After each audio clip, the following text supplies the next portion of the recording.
Hi, everyone. My name's Monika Derrien, and I've been working with these fine folks that you're hearing from today on the National Nature Assessment for the last year or so. I'm also a proud UVM alumni, so it's nice to be back on campus. Thanks for having us. Um, and I would like to spend my 3 minutes with you today talking about homelessness. So I conduct social science research for the USDA Forest Service related to unsheltered homelessness and its dynamics on public lands, including forests and parks and other protected areas, in areas spanning from pretty urban to pretty remote. And you may be asking yourself, what does that have to do with nature and human health? And the idea that I want to plant for you today, that I'd like to offer, is that I think these three topics, human health, nature, and homelessness, have a lot to do with each other in a lot of contexts, especially for this population that's especially vulnerable to changing environmental conditions and changing land management practices. It might not be surprising for you to learn that there's not a whole lot of research in this area. My colleague Seamus Land and I recently conducted a literature review where we looked at the last few decades of research that covered these topics at this intersection of nature and homelessness.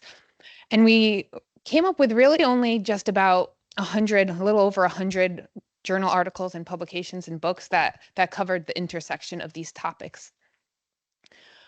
And within that corpus, that pretty small corpus of literature, there are only about a dozen or so articles that we categorized as having a public health perspective.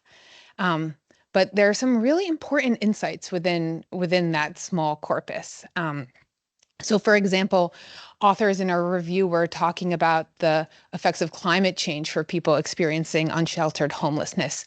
So things like flooding events, wildfire, extreme heat, and the implications for people's well-being and safety. And at the same time, authors were writing about some things that we considered as ecosystem service lifelines.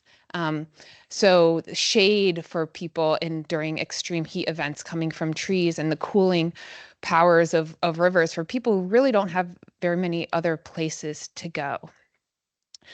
And so one of the ways that we're thinking about this and observing this across many different disciplines that are kind of poking at this question and this research in different ways is parks and forests and other protected areas are really serving as an expansion tank for people who really, in a lot of circumstances, do not feel like they have anywhere else to go. Um, and for a lot of people, these parks and forests have a lot of staying power for a lot of reasons, similar to the reasons why we, as people who are housed, enjoy nature. And I know that from a lot of the research that I've done, where I've interviewed folks living in parks and forests. Um, and so I leave you with the idea that nature can serve as a refuge for a lot of different people coming from a lot of different places, those with privilege and those who do not have the security to see the outdoors as a place for leisure or recreation. And I think there's a lot of important research to be done at that nexus. So, thank you.